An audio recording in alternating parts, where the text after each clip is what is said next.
All right, thank you, Hicks, for this interview. So first question, the darkness in DayZ is actually not very much a factor at the moment. Maybe that's because of the renderer. Do you think that maybe buildings that are completely blacked out from the inside would be a great way to implement in the gameplay to make the gas lamps and the torches more of a factor in the game? This should. Sorry, I'm used to other microphones. This should entirely be something that is possible when we move to the new renderer, as well as allowing us to have more active light sources render for each client. You'll see immediately if, say, you go to a city like Cherno or Novid, people are lighting a lot of fires, throwing a lot of chem lights. Not all of them are actually going to show up for you. A small handful will show up, and that's just a limitation technology-wise right now for us on the engine. I do think that with the renderer replacement, as we look into the bonuses of that, specifically with lighting and how light sources are handled, that I hope to see nighttime gameplay become more of a common occurrence. So just to iterate on that question, buildings that are completely blacked out from the inside, or a bunker, underground spaces maybe, that you really need to have a light source to in order to explore. Is that a gameplay element that you would like to see in the game? Is that being talked about? What are your thoughts? Well, that's definitely something that is being talked about, and I'm incredibly interested in on purely let's just isolate that as purely a light point of discussion. Seeing exactly if it's possible once we move to the new render to make certain structures, say a large structure like the prison we've talked about, that has been kind of data mined from some builds. The prison structure, it's a large building and it's deep interiors. Obviously, light's not going to penetrate through all of it. I mean, it's a prison. It's mostly stone and brick and not much for windows. That said, I think structures like that can be a unique experience versus, say, a house or the office buildings, the police stations. They're all smaller structures, lots of windows. The light's going to permeate, but having a structure like that, where pretty much in any level of daylight, you will actually need to adopt these tools to go deeper inside it, would be incredibly interesting. As far as underground bunkers go, well, that's a whole nother discussion. But structures that actually get progressively darker, the thicker they are, the lack of windows would be very interesting to see. Just a small follow-up on that question, the gas mask. Is there going to be any use for that? Maybe like a bunch of bodies around a military camp that are very infectious. There's lots of disease in an area, and then you can get a gas mask to make sure you're safe to enter the area. So specifically with the gas mask and any items that might come after that tie into that whole actual functional, not just purely cosmetic item. Obviously, as a team, we're very interested in extending the simulation where it makes sense. A gas mask has a very clear functional purpose, aside from the obvious cosmetic use of making yourself look like you probably want to kill someone. I can say with fair certainty that I'm confident that Peter, our lead designer, and his team will look for any excuse to discuss and investigate how we can do that. Something on the level, like you spoke of environmental risks, would be something that Peter and Senchi and for the most part, I mean, the team as a whole will really need to sit down and discuss, make sure it fits within the vision of what we want to be the 1.0, in which we declare that, okay, we're ready to start releasing things like modding tools and server files and move out of early access. And if it is, then make sure that however we approach this part of the simulation makes sense. It's not just this would be cool, but what does it offer the gameplay? What can this bring to the DayZ experience, and how many other methods of gameplay, of the approaches that the average consumer takes to DayZ, can this have a positive effect on? Personally, I feel like, yeah, that would be pretty cool. But I am, like I said, I am one among a large team, so we need to sit down and and really hammer that one out. And when we do, obviously, not to go off on a tangent too much, but you would see us talk about that in the status reports, in the dev streams, definitely. So the server resets in H1Z1, which uses MMO type servers, you don't actually have server resets, and it's quite a big immersion breaker because at the end of a cycle of a server, everybody's scrambling to make sure their gear is intact, and they log out and make sure they can actually continue playing after the server reset. What's the core difference between DayZ servers and MMO type servers? What causes the DayZ servers to have a need to restart? Well, I can only speculate on the technology behind H1Z1, as I don't work for Sony, and there is no server that doesn't need to restart. It's just about frequency. You look at World of Warcraft; they have their scheduled maintenance. We have our scheduled maintenance. For a server like DayZ, which is put in the hands of the consumer, which is something you won't see with an MMO. You won't be able to run your own EverQuest server, WoW server, so on and so forth. The requirements are just far too high, and the cost is too high. DayZ is, in more than just a gameplay perspective, an experience that is defined by those who play it. Call it a tool set, an open world in which you are given as many tools as possible to define your own experience, and that extends past more than just being in the game. That looks at modding tools, that looks at owning your own server, that looks at the customizable options for that server. It looks at private shards. These are things that follow the tune of DayZ, that it is up to you to make your story. And it's not, like I said, it's not just in the game. This is something an MMO will never be able to offer you. It's, for lack of a better term, as much as a huge fan as I am of them, I mean, I could go on for days about Ultima Online, Star Wars Galaxies, the original Star Wars Galaxies. I've had positive experiences in World of Warcraft, Darkfall Online, the original EverQuest. I mean, they're great, but they're theme parks. They're not living, breathing worlds. They are theme parks. They're large-scale theme parks. And I think it's just a different experience for those that are interested in that, and for those that can find immersion in that kind of game, then that would be perfect for them. But for DayZ, it would just not be possible to approach it from that aspect. That's not what DayZ is. We wholly believe in giving things like modding tools, server files, full customizable options, private shards to the end user, so they can not only play the vision that we had, but create their own and share that amongst their friends and build a community. So I'd say that would be I realize this is not the technical answer, but again, I can only speculate because I don't work for any MMO company. At best, DayZ is a hybrid MMO. It's the shared experience of a centralized architecture.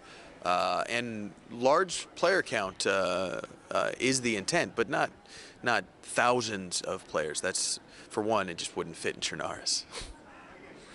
I hope that answers your question. So this is Pixel's question, Commander Pixel. He wanted to ask about a sling for a weapon, because he sort of feels like he needs to be able to carry two main weapons instead of maybe like you throw away the axe and then you have a main weapon instead. Maybe the addition of a weapon sling, so make sure that you can put one on your back and have one in your hands and have it work that way. It's a fascinating concept, and it does, I will admit, it does make sense to a certain degree. That said, we've actually talked about this a bit. Peter specifically, as our lead designer, during one of our dev streams. I think Peter's a bit of a masochist, and that's a good thing for DayZ. In the immediate, I don't think we have any distinct plans to divorce the current firearm and melee bones for the weapons to attach to. That said, modding tools. If we don't do it, I can guarantee you somebody's going to do that probably within the first month of open modding for Steam Workshop on DayZ. So it'll happen one way or another. There's enough people that agree that Sling would be cool. It'll happen. All right, so the Skaliski Island, the island on the southeastern side of the map, doesn't actually have a use right now, and it feels a little bit out of place. Maybe it was because of it's mostly part of Arma 2. There were plans of replacing or creating a new island off in the ocean. Do you have anything to share us about that? Well, the island you spoke of that is currently off the coast of Chernarus, it is important to understand that Chernarus Plus is Chernarus from Arma 2. So of course the geography of the world, it's going to be there. It's part of what Chernarus is.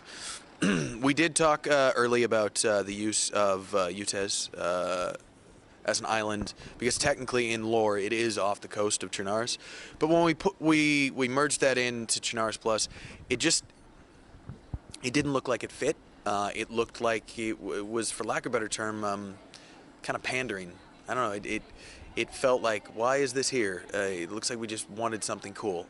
When we do a unique island for Chernarus Plus, it needs to be something that feels like it belongs and was created for Chernarus Plus, and not just, let's take this asset and move it in.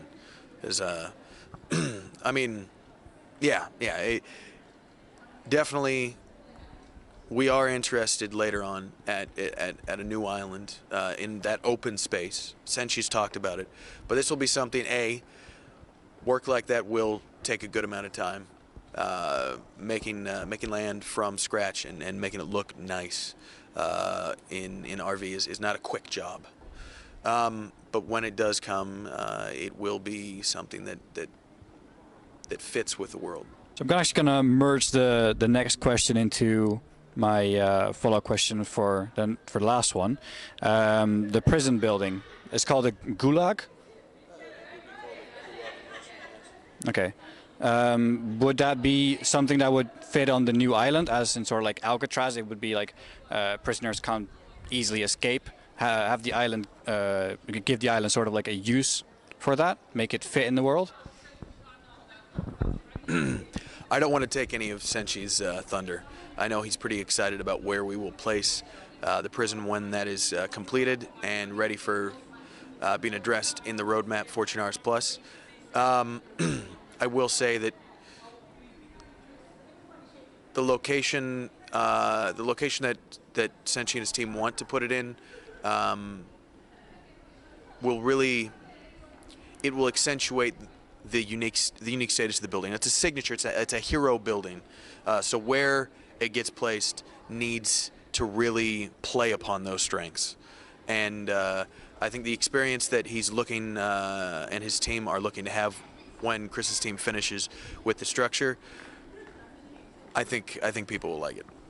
There are going to be around 10 to 20 vehicles on the map, probably, just out of speculation. How come that little, and why not have vehicles that are destroyed? Because it seems kind of unnatural to have that few vehicles when there are so many vehicles around in real life. Maybe have like a highway that is completely comprised of destroyed vehicles that you can't enter or use. Well, at a certain point, you have to separate authentic and realistic. The whole, and I'll call back to DayZ mod, the whole 5,000 vehicle server situation. That's not the DayZ experience. At least not the base DayZ experience. Sure, a lot of people found it fun. Hell, I would be one of those as DayZ Taviana at a base level had a large amount of vehicles because it made sense. It was a very, very urban environment. But for Chernarus, if you look back to the original DayZ mod experience, the vehicles were limited, and that caused them to be a hot commodity. And there's a distinct and unique feeling that you get from something like a vehicle that requires people to come together to maintain it, to protect it, versus hopping on, say, a Taviana server or a modded DayZ mod server where there's lots of vehicles and finding a vehicle within a couple minutes. It just doesn't have the same importance. It's almost a completely different game. So limiting the amount of these vehicles on the map, in the end, should, in by theory and in practice on the mod, create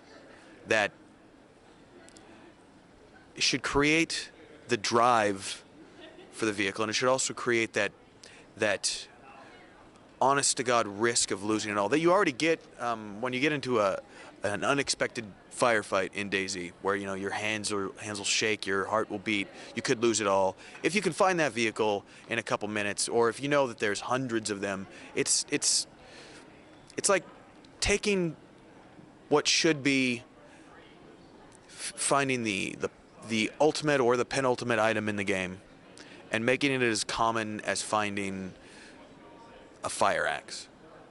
It shouldn't be that way. It should be something that when you find it, you want to pick up your cell phone or hop on TeamSpeak and get all your friends on the server. Holy shit, I just found a V3S. Does anybody have, 2 V3S tires? I need some spark plugs. That's a great feeling, and that for me is part and parcel of what it is to play DayZ. I do fully agree that vehicles shouldn't be in very many quantities, but just to make it more authentic, wouldn't it be more realistic or authentic to have more vehicles but lesser tools to repair them, less parts to repair them, and have it be a rare thing that way? Actually, that the parts are rare but the vehicles aren't. Well, you have to be very conscientious when you approach something like that to consider how the players will metagame it. If the vehicles are everywhere and the items spawn in limited quantity, you're going to see people who are going to look for methods. They're going to, and you see this in pretty much any game, MMOs included.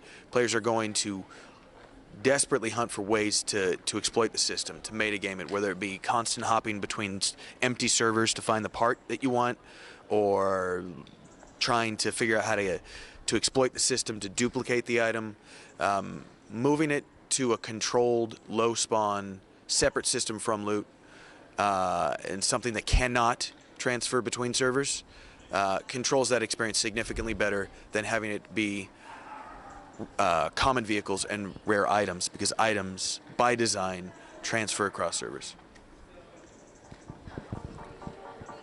All right, thank you for the interview. Glad I could help. Put your hands up, I will spray it until you die. I will. Oh god. Go down, he's trying to shoot! Yo, bro, put your hands up. Put your fucking hands up, man. No, it was you shooting at us. From the window. Camping little prick. Oh, is that how it is? Is that how it is? You want a tango, man? Wait, All you have to do is put your hands up to stop me from whooping your ass. What's gonna be? okay, run this one.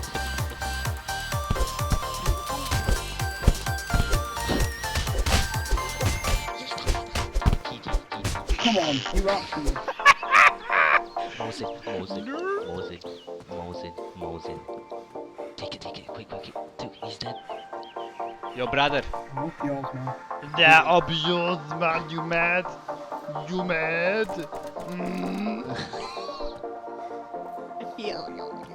Whatever, fuck you. Well, that's not very nice. Alright, bye, you know. Thank you for listening.